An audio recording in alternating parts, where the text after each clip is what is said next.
Earth has produced 93% more magnitude 8 earthquakes since 1997 than in the 27 years before it. A viral chart claims the 1997 El Niño caused the shift. That explanation fails 3 separate scientific tests, and the actual driver is something almost no one outside the seismological community has heard about. In the next 20 minutes, you will know what really changed about Earth's seismic future, why it is bigger and more disturbing than a single climate event, and what it means for the hundreds of millions of people living within reach of the world's most dangerous faults.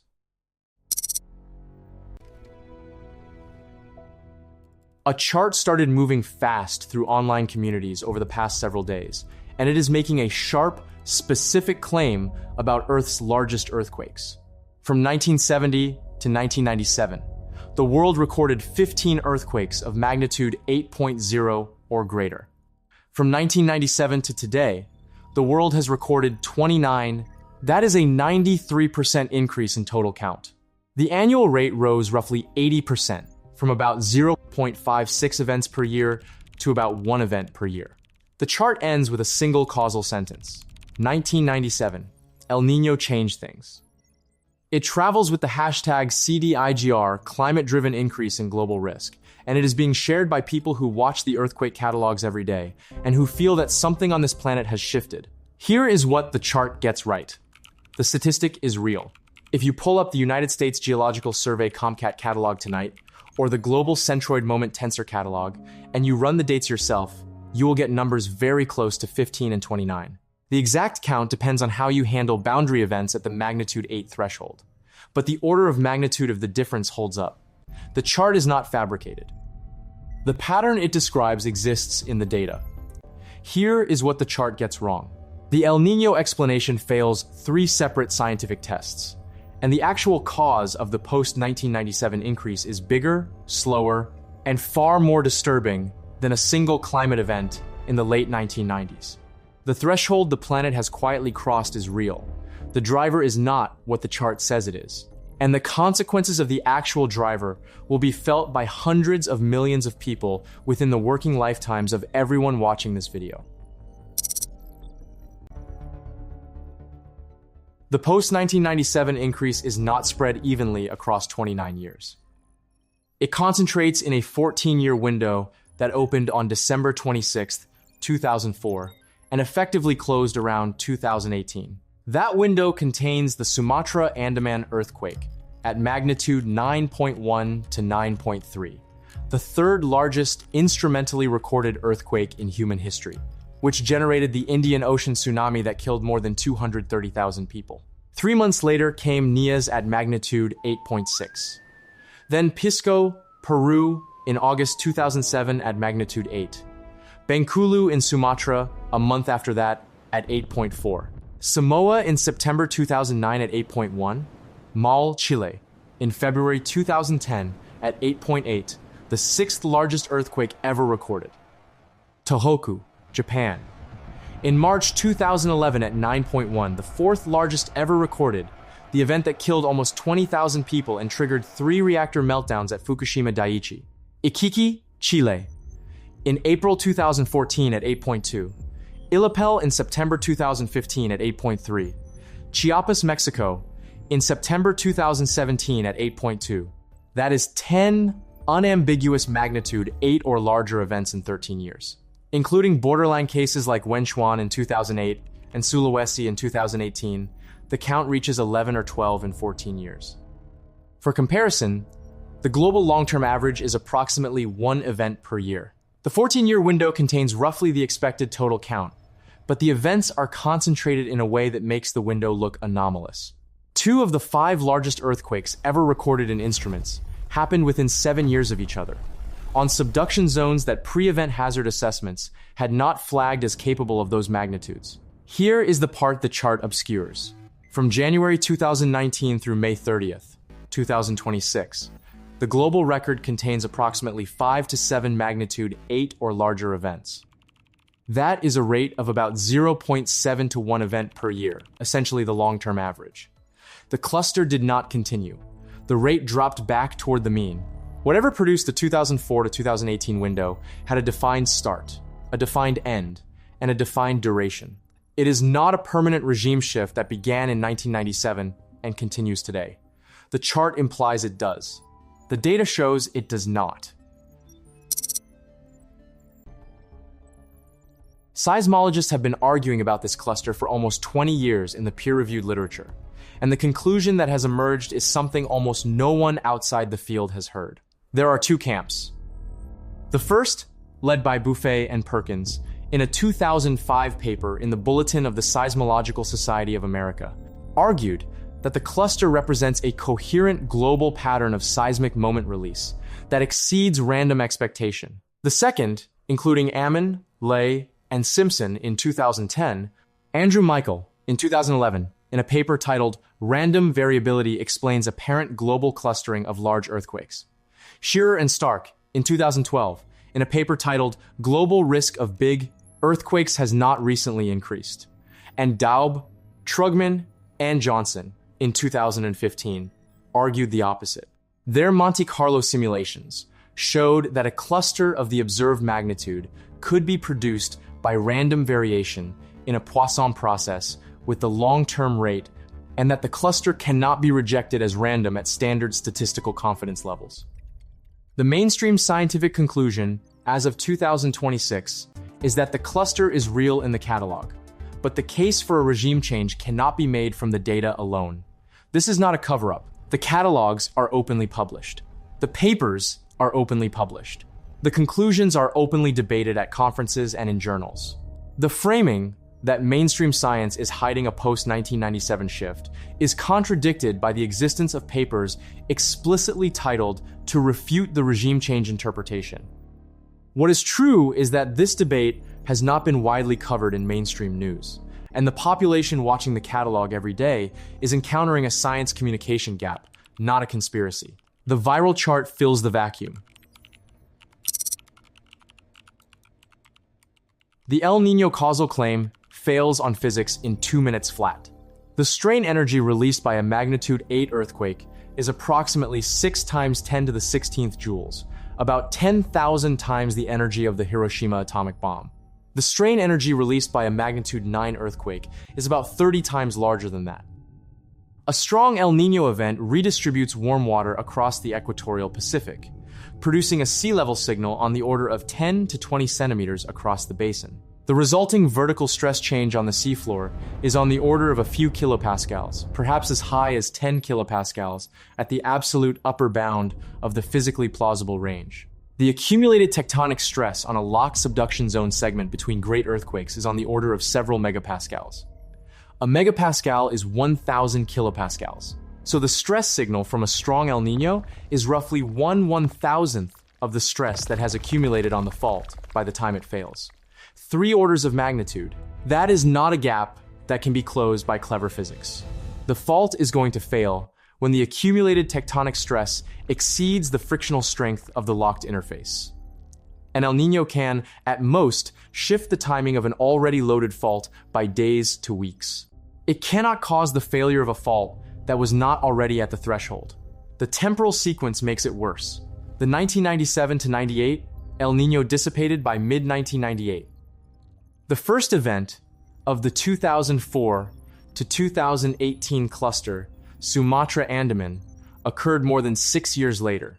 No mechanism has been proposed in the peer-reviewed literature that would store a 6-year delay in the global subduction system and then release it as coordinated megathrust failures starting in late 2004. And the counterfactual is decisive. The 2015 to 2016 El Niño was, by some measures of Niño, 3.4 peak temperatures, comparable to or slightly stronger than the 1997 event. If a strong El Niño can trigger a multi-year seismic surge, the 2015 event should have produced one. The surge never came. The post-2018 rate has stayed at long-term average through May 2026. The El Niño claim fails the energy budget. It fails the temporal sequence. It fails the counterfactual. 3 failures, any one of which would be enough to reject the claim, and together they place it firmly outside what the evidence supports. Here is what actually does modulate fault behavior.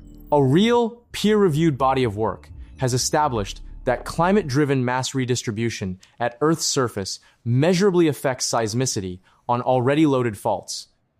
The amplitudes are small per year, but the mechanism is direct.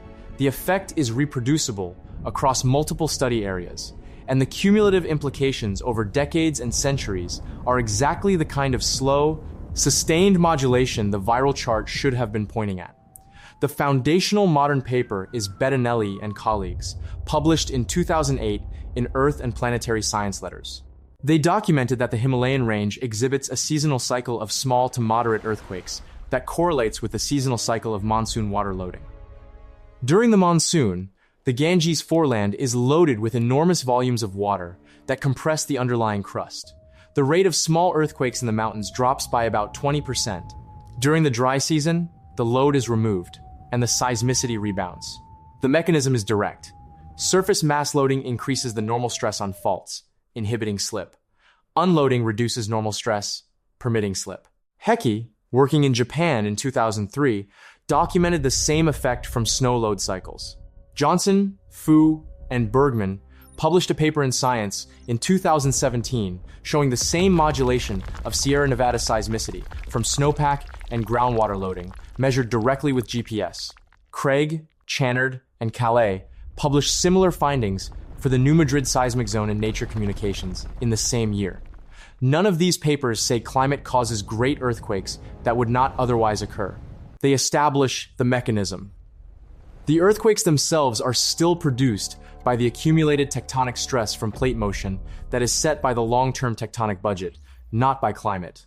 What the climate-driven loading does is modulate the timing of when individual faults, already loaded by tectonic stress, finally fail. Some faults that would have failed in November fail in May instead. Some that would have failed in May fail in October. The total seismic moment released over a year is essentially unchanged. What changes is the temporal distribution.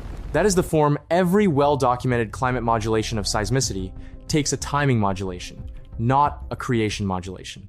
This is the critical distinction. The viral chart implied climate causes great earthquakes that would not otherwise occur, which is wrong on physics. The peer-reviewed reality is that climate modulates the timing of great earthquakes that were going to occur anyway. The difference sounds small. It is not. Once you have a real mechanism operating at the percent level scale on already loaded faults, you can scale it up to the contemporary anthropogenic mass redistribution that the planet is currently undergoing. That is where the actual climate seismicity story lives, and it is the story the viral chart should have been telling.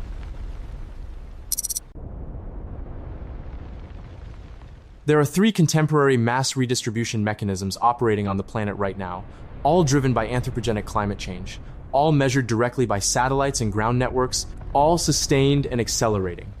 The first is cryosphere mass loss. Greenland is currently losing approximately 270 gigatons of ice per year, and the rate is accelerating. Antarctica is losing approximately 150 gigatons per year. The world's mountain glaciers, taken collectively, are losing approximately 280 gigatons per year. Added up, roughly 700 billion metric tons of ice every year being lifted off one part of the planet and added to another. 700 gigatons is roughly the total annual flow of the Mississippi River every year, and accelerating. The mechanical consequence is glacial isostatic adjustment, the slow rebound of the crust as the load is removed, measured in millimeters to centimeters per year of vertical motion in formerly glaciated regions. In southeast Alaska, where the Yakutat ice cap has been losing mass rapidly, the rebound rate is 2 to 3 centimeters per year and is measurably contributing to regional fault behavior. In Iceland, the same effect is documented for the Vatnajökull ice cap. The second is sea level rise. Global mean sea level is rising at approximately 4 to 5 millimeters per year, accelerating. The cumulative rise since 1880 is approximately 25 centimeters. The added water mass loads continental margins, including the outer rises of every major subduction zone on Earth. Luttrell and Sandwell documented in 2010 that this loading contributes a small but non-zero stress signal to outer rise faulting and coastal seismicity. The amplitude is small per year. The loading is one-directional and cumulative. The third is anthropogenic groundwater depletion. The Central Valley Aquifer in California has been losing mass continuously since the early 2000s, measured directly by the GRACE and GRACE follow-on satellites. The cumulative depletion is on the order of tens of cubic kilometers of water. The mass loss has produced 1 to 3 millimeters per year of measurable elastic rebound of the Sierra Nevada, detected by GPS. Amos, Audette, and Hammond published in Nature in 2014 that this rebound is contributing to seismicity in the eastern California shear zone and the Long Valley caldera. The same pattern is being documented for the Ogallala Aquifer in the central United States and for the major aquifer systems of the Middle East. These three loadings together represent a redistribution of surface mass at a scale that has not been seen on the planet since the end of the last ice age. The amplitude of the modulation effect on any given fault in any given year is small. The cumulative effect over decades and centuries is what matters. The threshold the planet has quietly crossed is not a 1997 threshold. It is a 21st century mass redistribution threshold, and we are at the very beginning of the response curve.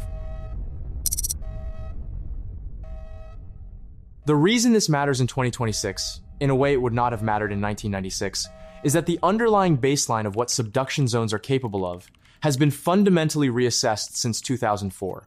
The Sumatra event propagated across what had been treated as multiple inviolable segment boundaries. Tohoku ruptured on a Japan trench segment.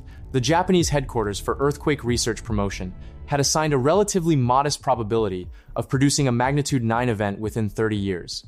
Both events forced revised hazard maps for the world's most dangerous subduction zones. The Cascadia subduction zone, which runs along the Pacific Northwest coast, is now assigned a 10 to 15% probability of a full margin magnitude 9 event in the next 50 years. The probability of a southern segment magnitude 8 event in the same window is on the order of 37%. Approximately 7 million people live in the inundation zone of a Cascadia magnitude 9 event. The Nankai Trough off southern Japan exposes 20 to 30 million people to a magnitude 8 or larger event, with a 70 to 80% probability in the next 30 years. The Lima metropolitan area in Peru sits adjacent to a similar exposure. The Sunda megathrust segments off northern Sumatra and Myanmar that have not ruptured since at least 1762 may be in the latter portion of their recurrence intervals. The intersection of two trends is what makes the climate seismicity question urgent right now. Subduction zones can produce larger events than the pre-2004 textbooks said they could. And those events are now subject to small but measurable climate-driven timing modulation from the largest sustained mass redistribution the planet has seen in 10,000 years. Climate change is not creating new earthquakes. The plate tectonic budget that drives seismic moment release is unchanged. But the timing, the clustering, and the interactions between earthquakes and the surrounding Earth system processes are subject to modulation in ways the seismological community is only beginning to model. The viral chart's implicit promise that the consequences will affect everyone is closer to correct than the chart's specific causal claim. The populations directly exposed to major subduction zone events total close to 1 billion people globally, when you count Cascadia, Nankai, the Peru-Chile coast, the Sunda system, the Aleutian Arc, the Kuril-Kamchatka system, the New Hebrides, and the other major subduction zones. The indirect exposure runs through everyone whose food, fuel, medicine, or finished goods passes through the coastal infrastructure of those regions, which is essentially the entire world. The Tohoku event in 2011 disrupted global semiconductor supply chains for years. A larger or more widely cascading event in the coming decades will produce wider disruptions. The insurance industry is structured around the assumption that major natural disasters occur at predictable long-term frequencies and can be priced into premium structures. If climate-driven timing modulation alters the clustering behavior of major earthquakes in ways that produce more cascading and compound disasters per decade, the global reinsurance models will need revision, premiums will rise, and insurability will become a more difficult question in coastal regions. That has direct downstream effects on housing markets, on infrastructure financing, and on the basic ability of communities to recover from disaster. The food systems of major exporting regions depend on agricultural stability that compound climate and seismic stress could push past breaking points. Major earthquakes by themselves do not typically cause famines, but major earthquakes occurring during droughts or during periods of compound climate stress on food systems can push agricultural production past thresholds it would otherwise have absorbed. Refugee flows from a major disaster in any of the high-exposure regions would be measured in tens of millions, with secondary political and economic effects on every neighboring country. The 1997 El Niño killed 23,000 people and cost $110 billion. A clustered series of climate-driven compound disasters in the coming decades will reach numbers that 1997 could not produce alone, not because the seismic events themselves will be different from past events, but because the world they land in will be different, more interconnected, more dependent on continuous infrastructure, and less able to absorb compound shocks. The viral chart asked the right question. Something has changed. The data is real. The chart picked the wrong answer, and the right answer is more disturbing than the one it offered. Anthropogenic climate forcing is doing something to Earth's seismic future. It is not what happened in 1997. It is what is happening right now, every day, on every continent, and what will continue to happen for the rest of this century, no matter what we do about emissions. The threshold has been crossed. The driver is mass redistribution at planetary scale. The mainstream institutions that should be communicating this to the public are not, and the chart filled the vacuum with the wrong cause. The right cause is bigger. We will be tracking it as the next decade of seismological research quantifies what the coming century actually looks like.